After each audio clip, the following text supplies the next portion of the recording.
Halo teman-teman podcast. Nah, selamat datang di episode kali ini. Dan hari ini kita bakal ngobrol tentang sesuatu yang seru nih, yang bisa bikin belajar kalian lebih efektif dan menyenangkan, yaitu self awareness alias kenali diri sendiri. Mungkin kalian pernah ngerasa ya, kayak kok aku susah buat fokus ya, kok aku gampang stres ya kalau belajar. Nah, jawabannya mungkin karena kita belum benar-benar kenalin diri kita sendiri.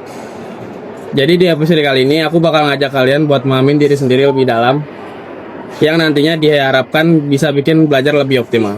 Nah, buat ngobrolin topik ini, aku bakal ditemenin sama dua orang keren di samping saya ini. Ada apa aja sih? Halo semuanya, nama aku Evelyn. Halo, aku Giselle. Oke, kita langsung aja kali ya. Kalau kata kalian, self awareness itu sebenarnya apa sih?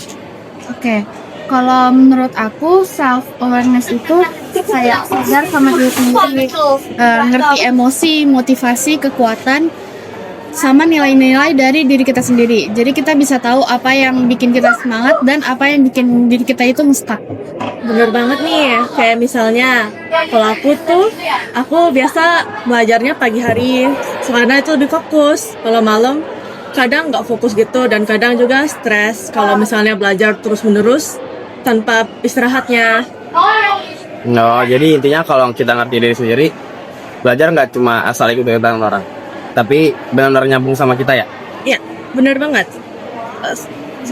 Alur, kalau kita tahu cara kita belajar, kita jadi bisa ngatur nih alur belajarnya, jadwalnya, dan cara jaga moodnya supaya nggak suntuk gitu lah.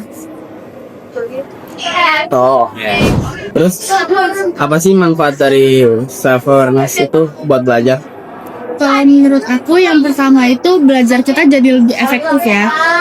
Kalau kita tahu gaya belajar kita apa, hasilnya kita bisa jadi lebih maksimal. Dan gaya belajar kan ada banyak tuh, misalnya kayak visual, dengerin atau praktik langsung. Misalnya kalau misalnya aku itu kalau cuman baca buku cepet bosen, tapi kalau misalnya bikin mind map bisa langsung masuk ke otak. Jadi perlu coret-coret supaya gampang ingat. Setuju, menurut aku emosi juga jadi lebih stabil kalau kita punya self awareness, karena kan kita bisa tahu tuh kalau kita mulai merasa jenuh atau suntuk saat belajar.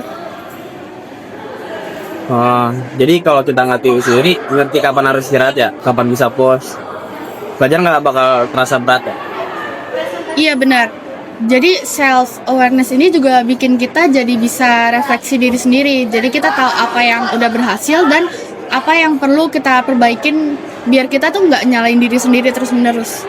Ya, aku juga pernah nih ngalamin kayak belajar terus, tapi nilai jadi jeblok. Terus jadinya nyalain diri sendiri, kayak aku tuh payah banget, padahal udah belajar tapi nilai tetap jeblok. Tapi setelah refleksi, ternyata emang metode belajarnya nggak cocok sama aku. Dan setelah ganti cara, nilainya jadi makin naik. Wah, iya ya. Jadi self awareness itu nggak cuma bikin belajar lebih efektif. Iya benar. Dan yang lebih seru lagi, kita jadi kenal diri kita sendiri. Dan kita juga bisa jadi nentuin nih tujuan belajar kita yang realisasi itu kayak gimana. Jadi nggak cuman kayak aku harus belajar selama 5 jam, tapi kayak Oke, aku belajar 1 jam, istirahat, terus ulangi lagi. Jadi fokusnya tetap tinggi.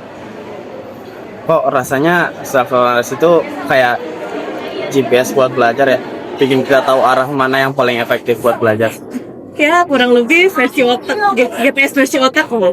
Biar nggak nyasar pas belajar dan tetap on track. Keren banget ya manfaatnya.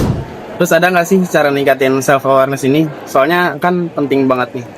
Menurut aku sih cara yang paling gampang dan paling efektif itu dengan journaling atau nulis harian. Cuma nulis kayak misalnya mood aku hari ini gimana, happy atau frustasi, atau kayak apa yang bikin aku semangat belajar pada hari itu juga. Dan lama-lama itu bikin kita jadi lebih ngerti dengan diri kita sendiri. Kalau aku kadang juga suka nulis notes di HP sih, kayak misalnya hari ini aku belajar di jam berapa, moodnya lagi gimana, terus metodenya kayak apa yang lagi dipakai. Terus ternyata dari situ aku tuh sadar kalau misalnya aku habis olahraga sebentar, mood aku, fokus aku langsung naik banget.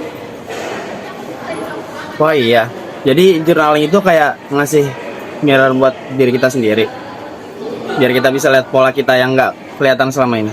Bener banget.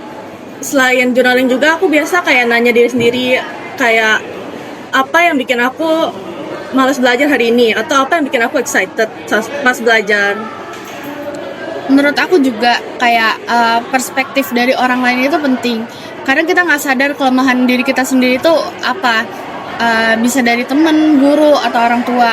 Mereka bisa kasih insight yang bikin kita tuh kayak tahu dan ngeh gitu. Kalau kayak oh iya, aku ternyata suka nunda-nunda atau kalau aku tuh punya metode belajar yang nggak fun gitu. Wah, keren banget sih. Jadi kita nggak cuma introspeksi sendiri, tapi juga kayak dapat pandangan dari orang lain, kayak double check gitu ya. Nah, terus ada juga nih yang bisa dicoba, misalnya kayak mindfulness atau meditasi singkat aja. Kayak cuman 5 atau 10 menit fokus ke nafas kita biar kita tuh sadar sama pikiran sama emosi kita sendiri. Aku pernah coba, awalnya bingung mau fokus ke apa, tapi lama-lama mulai sadar juga, oh ternyata aku stres itu bukan karena materinya, tapi karena multitaskingnya kebanyakan. Jadi ya aku biasa ambil jeda dulu sebelum belajar lagi. Jadi intinya latihan terus ya guys. Self awareness tuh nggak instan, tapi kalau dengan kita sadar, itu belajar kita lebih fun, efektif, dan nggak gampang stres. Iya, dan yang lebih serunya lagi kalau misalnya kita bisa kenal diri kita sendiri, kita bisa atur strategi belajar sesuai sama diri kita sendiri. Misalnya kalau aku itu tipe orang yang gampang bosan, aku belajar 25 menit terus istirahat 5 menit. Nah, itu bikin lebih efektif gitu belajarnya. Yang ada cepet bosan ya kalau gitu ya. Iya benar. Dan jangan lupa self awareness itu juga bikin kita lebih paham sama diri sendiri di kehidupan sehari-hari. Nggak cuma belajar doang. Karena itu bisa bikin kita tahu kapan kita harus push diri sendiri dan kapan harus istirahat atau kapan harus minta bantu orang lain. Wah, keren banget ya obrolan kita hari ini. Jadi intinya self awareness itu emang kunci biar belajar lebih efektif, fun, dan sesuai sama diri sendiri. Jadi nggak cuma soal belajar, tapi lebih ke hidup yang lebih terarah dan mindful. Kita jadi bisa lebih nyaman sama diri sendiri, nggak gampang stres, dan lebih percaya diri menghadapi tantangan sehari-hari. Aku sih setuju banget ya, bahkan hal-hal kecil yang kayak tahu gaya belajar kita sendiri, terus kayak tahu kapan mood lagi, atau tahu motivasi diri tuh bisa bikin hidup kita tuh lebih smooth. Jadi nggak cuma asal jalan, tapi tahu arah sama tujuan kita. Dan yang penting juga jangan terlalu keras sama diri sendiri. Kadang kita gampang nyalain diri, tapi dengan self awareness itu kita jadi belajar untuk refleksi dan tanpa menghakimi diri. Kita juga bisa lihat apa yang bikin kita berhasil dan apa yang perlu diperbaiki dan terus berkembang. Nah guys, itu dia pesan terakhir dari kita hari ini. Kenali diri sendiri, jangan takut ekspor, dan tetap refleksi. Mulai dari hal-hal kecil, dan lama-lama kalian bakal ngerasa belajar dan hidup lebih menyenangkan. Coba deh amati diri sendiri, sedikit-sedikit setiap hari. Nanti bakal kelihatan pola yang bikin belajar lebih gampang dan lebih seru. Oh iya, kalian juga jangan bandingin diri sendiri sama orang lain. Cukup fokus sama perkembangan diri sendiri aja. Bener banget. Itu dia episode kita kali ini. Terima kasih banyak buat Evelyn dan Giselle yang udah ngobrol santai bareng aku. Semoga kalian semua yang dengar juga bisa langsung praktik self awareness dalam belajar dan kehidupan sehari-hari. Oke, makasih semuanya. Semoga kalian enjoy prosesnya dan bisa terus kenali diri sendiri ya. Oke, sampai jumpa di episode berikutnya. Jangan lupa stay curious, stay mindful, and keep learning ya. Dadah.